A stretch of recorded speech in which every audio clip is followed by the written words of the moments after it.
Tignan niyo ito mga kapatid, oh, parang ang dali nilang magtanggal ng mga bara ng drainage. And kinlear niya muna, oh, may lumalabas na tubig dun sa kanyang hose. Tapos meron siyang bakal na pangtanggal ng cover. Di na yuyuko, no? Ayan, oh. Ito akala ko nung una sinisip-sip niya yung mga ano. Or maaaring sinisip-sip niya.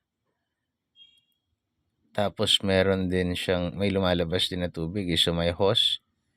Yung maliit na tubo na attached na yun. May nilalabas yun, water. Ayan, oh. Nilalabas sa tubig. Para masip-sip niya yung mga bara-bara.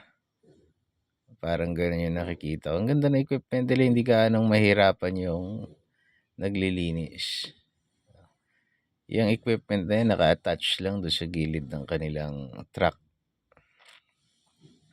Kompleto sila sa gamit, no?